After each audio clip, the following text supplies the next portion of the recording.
Buenos días, buenas tardes o buenas noches y bienvenido al podcast Finanzas en un Ibiza, podcast en el que vamos a hablar sobre el dinero, inversiones, libertad financiera y mucho más. Un pequeño espacio dedicado a las finanzas personales en el que compartiremos ideas y diferentes experiencias acerca de este mundo tan desconocido como apasionante. Así que sin más rodeos, ¡comenzamos!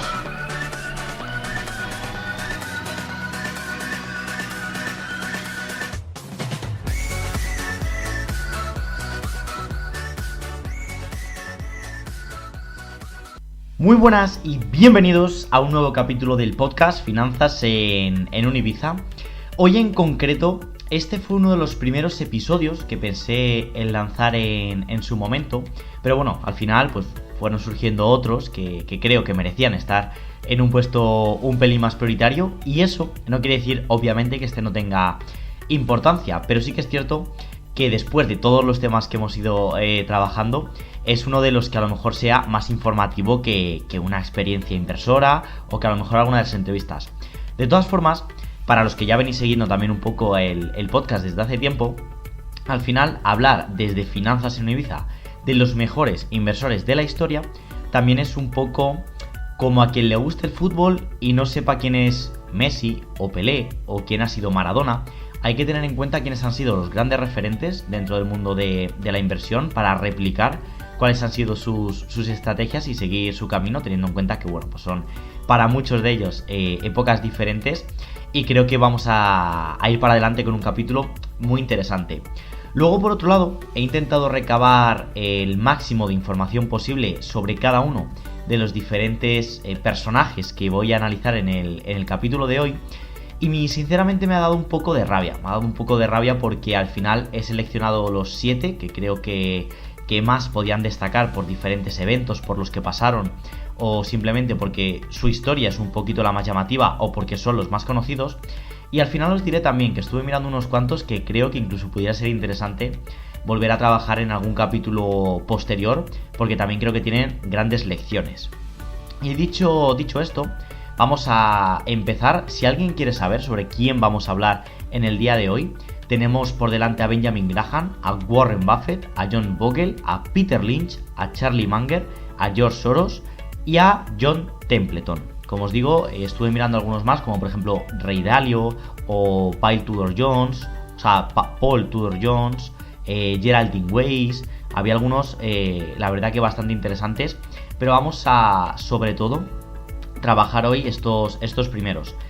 Empezando por Benjamin Graham, evidentemente un personaje que no podía faltar en esta lista de los mejores inversores de la historia, y no por nada, sino simplemente porque seguramente sea uno de los pioneros, de los personajes más reconocidos, de los comienzos de los inversores, digamos, más antiguos de nuestra era contemporánea. Y Benjamin Graham nació en Londres el 8 de mayo de 1894 y falleció el 21 de septiembre de 1976. Y sobre todo, como os decía, se le conoce como ser el padre de la inversión o el decano de Wall Street. Benjamin Graham, para muchos, fue tutor y maestro de otras personalidades que vinieron después, como pudo ser Warren Buffett o incluso Jim Rohn, Tony Robbins, otra serie de inversores muy importantes norteamericanos. Y por supuesto, Benjamin Graham es sobre todo conocido por ser el autor del libro El inversor inteligente, que como ya sabéis lo tenemos analizado en nuestra página web de librosdefinanzas.net.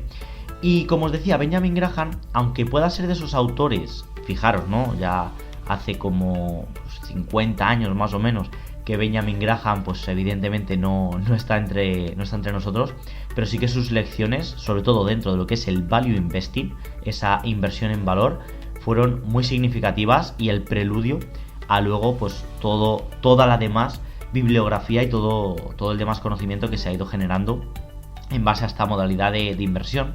Y de hecho Benjamin Graham tenía una alegoría muy, muy interesante, que era la de Mr. Market, que era un poco como llamaba él a los mercados financieros, y es una metáfora, digamos, que utilizaba para hablar de un personaje ficticio y trabajar por los diferentes aspectos, ¿no? La volatilidad, los movimientos de los precios de los diferentes activos.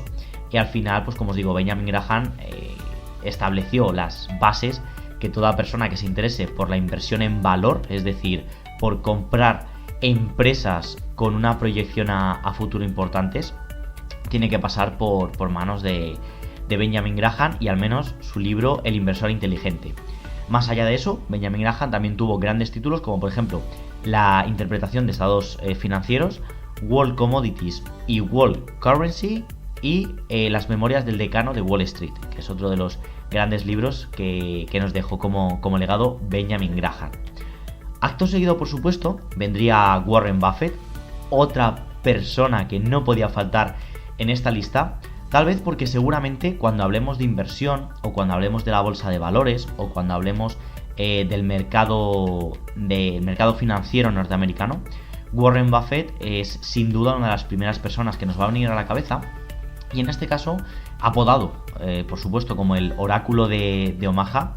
Warren Buffett nació en esta localidad, en Omaha, en Nebraska, el 30 de agosto de 1930, y a día de hoy, fijaros que ya con casi 100 años, si no me equivoco son 92 años lo que va a hacer en este 2022, Warren Buffett sigue siendo uno de los grandes referentes, inversores y empresarios estadounidenses más reconocidos del mundo. ¿Por qué también un poco Warren Buffett ha alcanzado ese estatus? Pues bien, sobre todo por ser el presidente ejecutivo de Berkshire Hathaway, una empresa que le ha catapultado a estar en el puesto en el que está actualmente. Y además Warren Buffett en 2017 ocupó la tercera posición en la lista de personas más ricas del mundo, de la revista Forbes. Para quien no lo conozca, lógicamente Forbes es una de las revistas, por no decir la más conocida, tras a lo mejor también el Daily Journal o cualquier otra revista financiera americana, que establece todos los años la lista de las personas más ricas del mundo. Y en este caso Warren Buffett se hizo un hueco en esta revista Forbes detrás de Bill Gates y de Jeff Bezos en 2017, con una fortuna estimada de 87.000 millones de dólares, que no es poco. Yo desde luego lo veo como una cantidad bastante abrumadora. Evidentemente, como bibliografía, Warren Buffett también nos ha dejado un extenso legado, pero yo me quedaría sobre todo con los siguientes libros. Por ejemplo, con el de La cartera de acciones de Warren Buffett, libro publicado en 2012 por Mary Buffett, su pareja actual, si no me equivoco. El Tao de Warren Buffett, que también me parece un libro excepcional, sinceramente, y aquí pues bueno, me gusta siempre darle mi toque personal.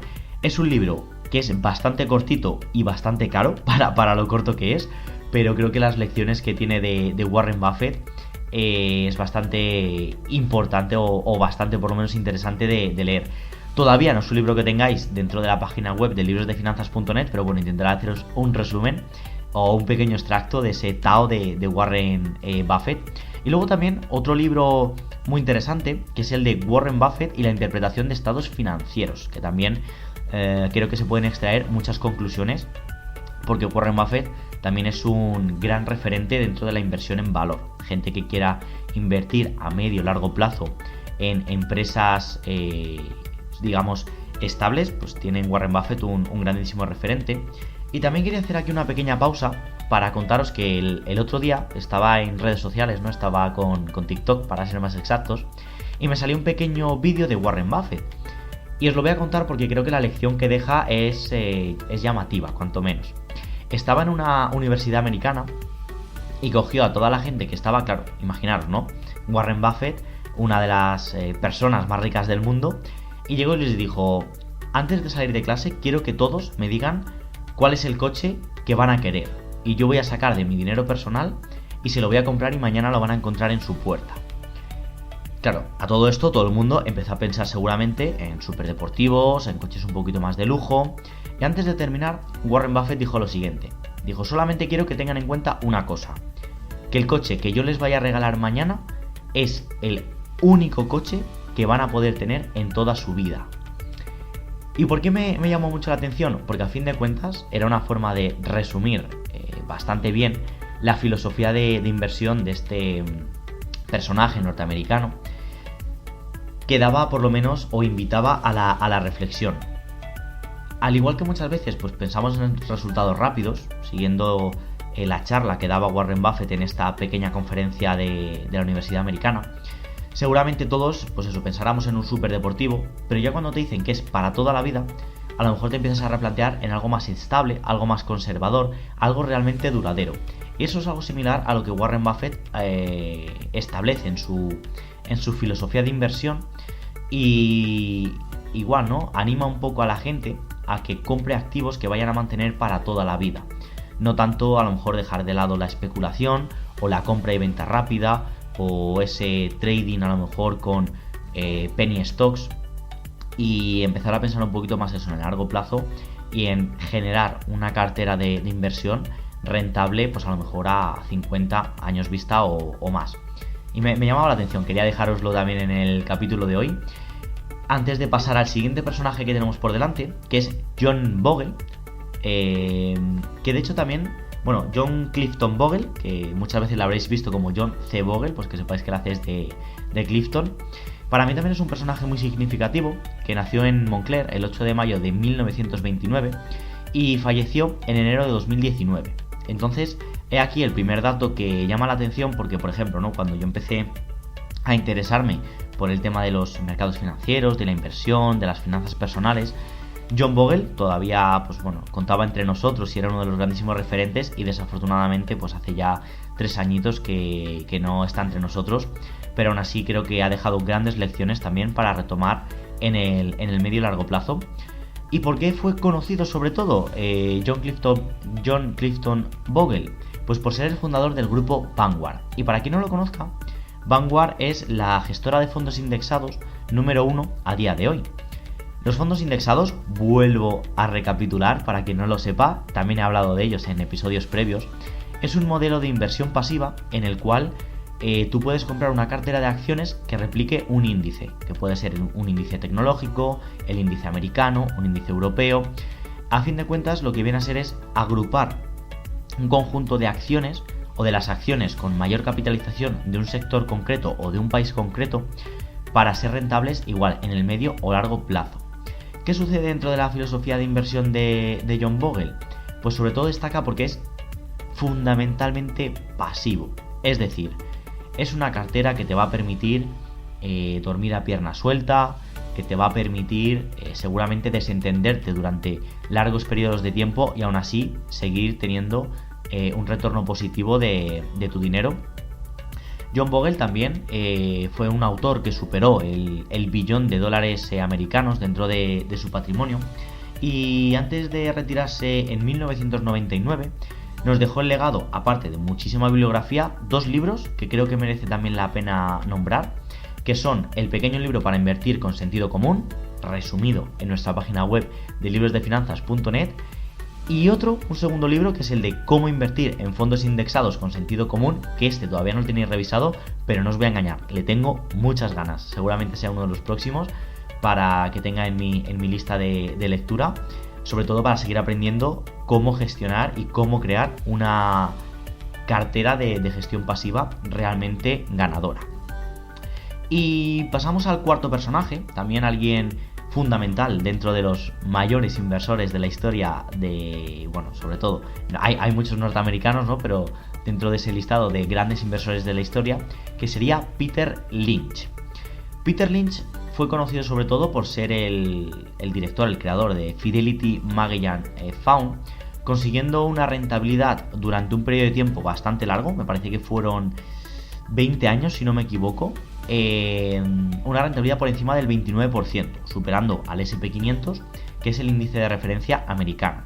Evidentemente, no sé si fue entre los años 70 al 90 o del 78 al 90, no recuerdo exactamente, pero sé que durante ese periodo de tiempo, pues Peter Lynch estuvo al mando del fondo de inversión más rentable del mundo. Y además, dentro de su filosofía de inversión, Peter Lynch acuñó un término bastante interesante, que es el del team bagger. ¿Y qué es el team bagger? Es un término extraído del béisbol, para quien le guste un poco ese deporte en concreto, ¿no?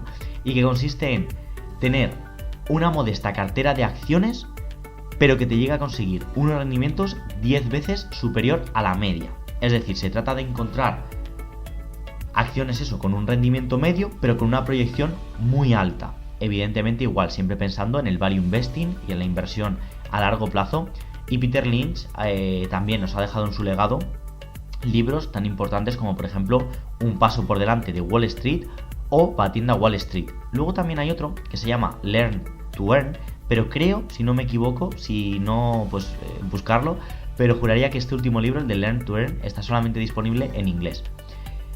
Después de Peter Lynch vamos a pasar a Charlie Munger, y Charlie Munger os lo he destacado porque he oído muchísimo sobre él y para mí era uno de los personajes más desconocidos. Nació el 1 de enero de 1924 y aunque yo le conocía un poquito menos, cuando he empezado a investigar más en profundidad acerca de este inversor, me ha llamado mucho la atención porque su fama se debe también en gran parte al halo que ha generado con Warren Buffett. ¿Y qué quiere decir esto? Pues bien, que Charlie Munger es el vicepresidente de Berkshire Hathaway junto con Warren Buffett, evidentemente, que como hemos hablado previamente era el presidente, y también viene de traer una carrera muy importante dentro del mundo de las finanzas, como haber pasado, por ejemplo, como por la presidencia de Wesco Financial Corporation desde 1984 hasta el 2011 y también por ser el presidente del Daily Journal de Los Ángeles, un periódico importante de Estados Unidos. Y aparte de eso, bueno, la fortuna de Charlie Munger, para quien lo quiera saber, se estimó en febrero de 2018 en una riqueza de 2.400 millones de dólares, igual, cantidades nada despreciables según la revista Forbes. Normalmente no la grandísima mayoría de datos van a venir extraídos de esta revista Forbes. Y un dato que a mí me ha llamado la atención es que Charlie Munger, aparte de ser el vicepresidente de Berkshire Hathaway junto con Warren Buffett, también nació en Omaha. Y digo, madre mía, no sé qué tendrán por allí, pero desde luego a nivel financiero es gente que vamos, que ha despuntado con creces. Y voy a pasar al siguiente inversor. De momento, si queréis que hagamos pequeño repaso, hemos hablado de Charlie Munger, de Peter Lynch, de John Bogle, de Warren Buffett y de Benjamin Graham. Todos, pues bueno, si os fijáis, ¿no? La grandísima mayoría de inversores ha destacado en el siglo pasado. Veremos quién despunta a partir de este siglo. Seguramente haya personalidades, ¿no? Como Ray Dalio que sean más reconocidos en nuestra época más actual. Y quería hablaros también de George Soros como siguiente personaje, como siguiente inversor más importante de la historia. No tanto a lo mejor por su trayectoria, sino por las controversias que haya podido generar. Y os cuento. George Soros nació en Budapest, nació en Hungría el 12 de agosto de 1930 y es un inversor estadounidense. Consiguió la nacionalidad. O sea, George Soros huyó de Hungría y directamente empezó a desarrollar su profesión en Estados Unidos. Y su especialidad han sido siempre los bonos y el mercado de divisas. Sabiendo esto, la primera anécdota que llama la atención de George Soros es que se le conoce por ser el hombre que provocó la quiebra del Banco de Inglaterra, tras la venta de 10.000 millones de dólares de libras esterlinas. Todo esto sucedió en el miércoles negro de 1992, lo que provocó una crisis. Esto ya, digamos, una crisis lógicamente en el Reino Unido, y ya es la primera cruz que se le puso a George Soros, pero como os digo, es un personaje bastante controvertido, bastante polémico. Antes de generar esta quiebra, digamos, del banco inglés, George Soros fundó en 1970 el Soros Fund Management, y lógicamente se convirtió en su presidente e incorporó dentro de esta organización a altos cargos a personas tan importantes como por ejemplo Jim Rogers o Stanley Druckenmiller, ¿vale? Gente que también ha destacado después como inversores y que han aprendido pues de George Soros.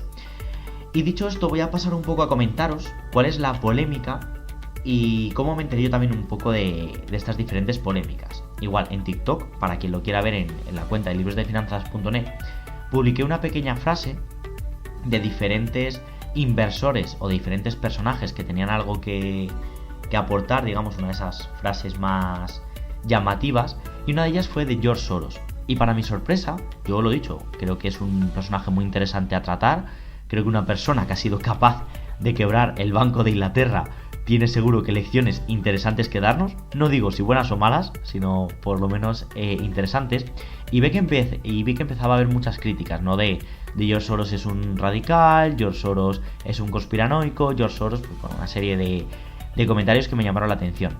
Y el caso es que analizando un poquito al personaje, George Soros, dentro de todas las polémicas que ha podido generar, hay algunas que destacan sobre todo, como por ejemplo, estar a favor de la reforma de la política de drogas, posicionarse también dentro de la política de muerte y suicidio norteamericana. Claro, imaginaros, estos son políticas que generan un alto impacto y evidentemente, pues bueno, siempre llaman un poquito la atención.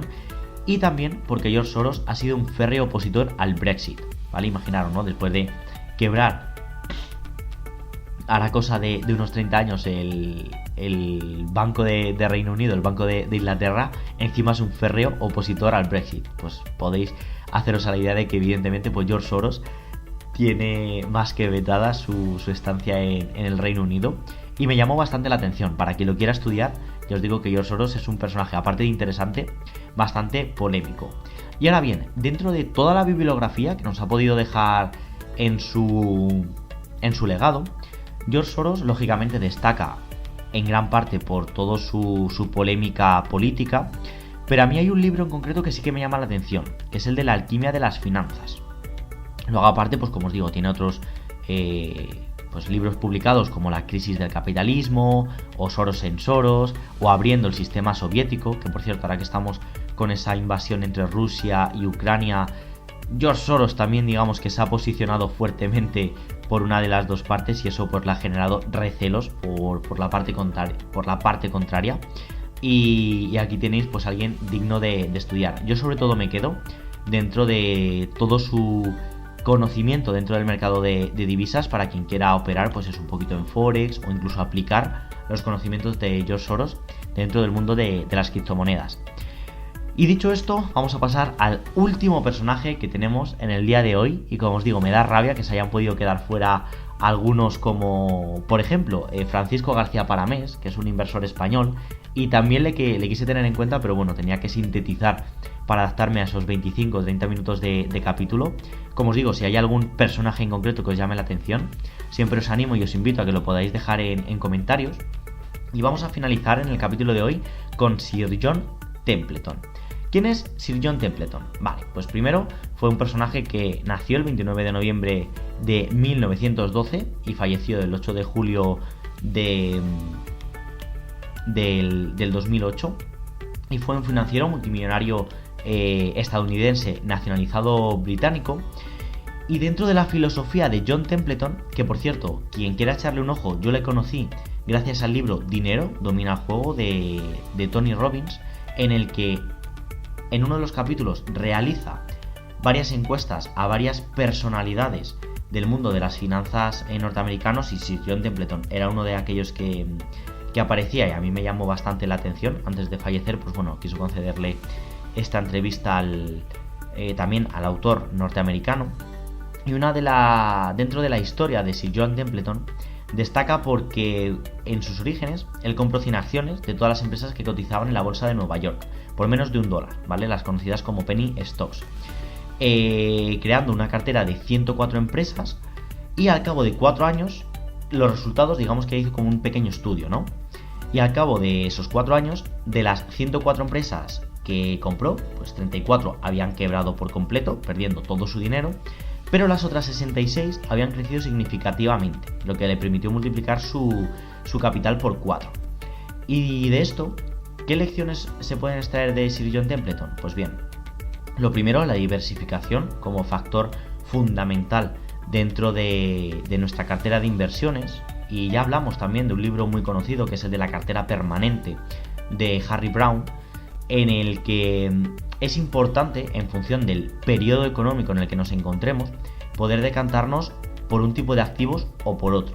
Y si por lo que sea no estamos especializados en ningún tipo de activo concreto, es interesante el poder diversificar y, como se diría, no tener todos los huevos en la misma cesta, y saber que si un activo nos puede producir pérdidas, siempre lo vamos a poder compensar con otro que nos genere un poquito más de retorno positivo.